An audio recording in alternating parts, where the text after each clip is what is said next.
Should you buy Battlefield 1 in 2023? Battlefield 1 released back in 2016, which yes, that means it's almost 7 years old. The Battlefield series decided to go back in time to visit the First World War, the Great War some called it, ditching the modern shooter era to focus on immersing players into one of the world's worst conflicts in human history. Battlefield 1 ditches the insane customization, levolution, destroying skyscrapers, and almost limitless variety of weapons, in exchange for one of the most immersive World War games you can ever play. It did launch with its share of flaws, but Battlefield 1 was ahead of its competition when it comes to giving fans what they wanted. People were sick of modern shooters, it was overdone by 2016, and people definitely had enough of the advanced movement mechanics many games like Call of Duty was trying to force into every entry after 2014. But it's 2023 now. Multiple new Battlefield entries have released, some good, some very bad, but Battlefield 1 has always remained in the background, being brought up again and again over the years, so I had some free time, so I jumped back in, and I'm very glad I did.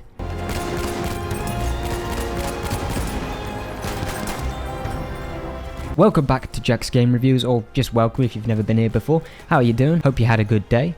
I won't be talking about the war stories in this review, which is the single player element, but I did do a review 2 years ago where I did talk about the war stories, so if you want a review on them, just go check out that other review if you really want to. I think everyone can agree that World War I is a very unique time to set a shooter, especially with an IP as massive as the Battlefield series due to the lack of customization options and weapon variety, which would naturally be lacking when compared to older entries because of the time period. Less vehicles will also be a problem, and yeah, DICE took some liberties with some historical accuracy problems, but they did a fantastic job bringing World War I to the gaming market, because it hadn't really been done before. I mean, it had been done, but not like at a AAA level. Everything feels authentic. Weapons look insanely detailed. It's hard not to just stop and have a quick deeper look while your comrades get slaughtered by the sweaty enemy plane player that hasn't stopped playing since 2016. The locations look incredible. The war-torn maps look rightfully demolished. Around every corner is a new building being demolished by a tank while other players desperately try to escape. Large parts of the maps are completely destroyed before you even spawn in, leaving snipers with plenty of opportunity to snipe some dumbass rushing through without cover, but I'll get more into that very soon. The sound design is mind-blowing, to be frank. This is probably my favourite Battlefield game for sound design. Like I said earlier, everything feels authentic. Every weapon sounds different, every reload, bullet shot sounds flawless, while soldiers are screaming in fear and anger while you rush off desperately trying to hold the line till you're inevitably slaughtered. It's just brilliant, and it's what Battlefield does best, bringing 128 players into one giant battle, giving players the most authentic multiplayer World War I game I have ever played. But does that make it good for gameplay? Well, it's good. But as I said, this era limits a lot of things many players will be used to by now, so let's see if Battlefield 1 is for you.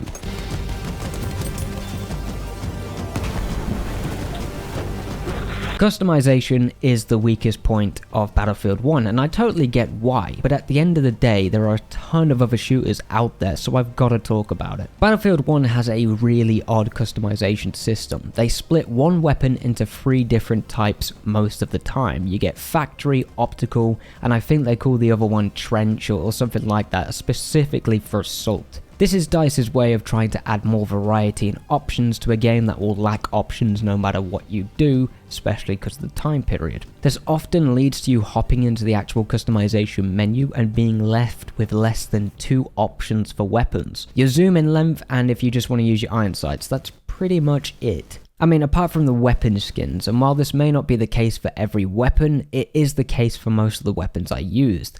The menu is just full of the same weapon but in different varieties, which is really odd.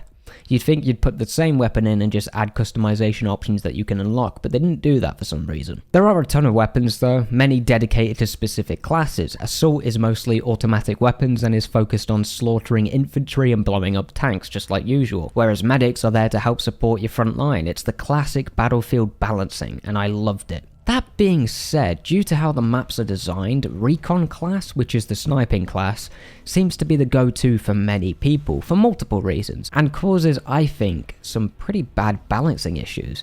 First off, sniping has never been easier in Battlefield. Bullet drop is basically non-existent now, making sniping so much easier than it used to be, and maps are huge. often full of dead space with no cover, making it almost impossible to get to objectives when the entire enemy team is sniping. Not every map is like that. I think the majority of the maps are actually really good, some of the best in the series, but there are some that are really irritating to play if you don't like sniping. It just causes issues that DICE may have not seen coming, but it still remains an issue today. But despite my frustrations, I still had a great time, and I even joined some snipers after a while. I couldn't help it. Sniping is just so satisfying. Like I said, those maps can get annoying, but I can't praise the map design enough. This isn't Call of Duty, this isn't free lane bullshit, or artificial choke points or anything like that. These maps can provide something new every time you play on them. No match felt the same for me, and every squad I joined mid-game was somewhere new with new tactics, new weapon combinations, and unique plays that I just watched and learned from. Despite the maps clearly benefiting snipers, I did have an absolute blast.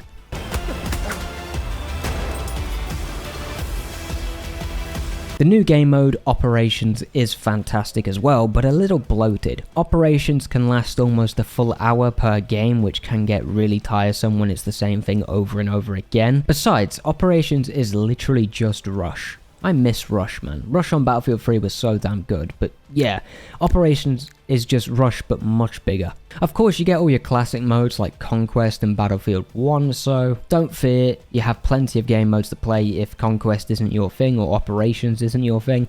Plenty to play here, although most people do play Conquest or Operations, it's just the way it goes. The gunplay though is so good. Not only does it sound good, but it feels good to pull off. That little dink you hear when you wipe an enemy out is so incredibly satisfying, and when you do die, it sounds so cool you can't even get mad, which is, once again, it's just cool. It's just a cool game, man. Every weapon feels like fair game. You can easily walk away if you have a pistol and they have a shotgun if you out-aim the player and get your movement right, but yeah, that's tough to pull off, but it's doable, and when you do it, it feels fantastic. LMGs also feel really powerful and game-changing despite how strong semi-automatic weapons are here, so if you're worried about not getting your LMG kills, or you don't like semi-automatic weapons, you prefer assault rifles or stuff like that, don't worry, you can wipe out 20 people with one mag if you hit your shots. Vehicles are here but don't really appear anywhere near as often as previous Battlefields. But because of that, naturally they're much stronger when they do arrive on the battlefield. To take a tank out, you definitely need a full squad dedicated to that goal, and when you're in a tank, my god, you just feel like a beast. But you also don't feel overpowered. You're always aware if 4 people have had enough of you killing them, you aren't going to be in that tank for very long if you're not careful, so you value it even more. Vehicles in general are much rarer, but when they appear, it's just incredible. I can't tell you how many times I just stood still after a plane flew right past me in a dogfight, because the sound design is orgasmic. The voice acting is also terrific. Like I said, this is one hell of an immersive shooter, and the voice actors deserve some credit. You're going to be hearing blood-curdling screams, desperation for medics and ammo, and when a tank appears, you can't help but hear the fear. It's absolutely brilliant. Unfortunately, the UI and progression systems are still a mess to this day. I still don't fully understand how it all works. You have weapon challenges, war bonds, as well as loot boxes. Yes, loot boxes, but it's all just cosmetic, I think. I'll talk about that in just a minute. The weapon challenges are really cool, and that's actually something that's missing from a lot of modern shooters today, but it's all unnecessarily complicated here. The UI doesn't help things either. You've got so many menus and weapon tabs and class tabs, and then you have tabs dedicated to weapon challenges, and then another tab for customization, and it's just like, Jesus dude, just give us one tab and call it a day like the old days. Go back to Modern Warfare 2 when there was a couple lines of selections, you click on one and then bang, it's all there. Stop doing this overly complex UI stuff. They've been doing it for nearly a decade. You can also buy progression skips. Yes, progression skips. They've got some Ubisoft design philosophy here. Don't buy the progression skips. I don't even know why it's here. It's not that hard to unlock weapons, you just gotta put some time in, and plus the weapon challenges are fun to complete, so I don't see the point in buying them. You've bought the game, well, potentially gonna buy the game, you shouldn't have to spend more money to progress in the game. That's what the game's there, that's why you play the game, to progress. That's the whole point of a game, to have fun and progress towards a goal. So I don't know why you could skip it. I blame Ubisoft for this, but hey, it is what it is. Who cares? If you're gonna buy it, you're gonna buy it, but no offense, I think you're an idiot. So with all that said, I just can't forgive the loot box stuff. I know it's cosmetic, but it's just a stain on this fantastic game.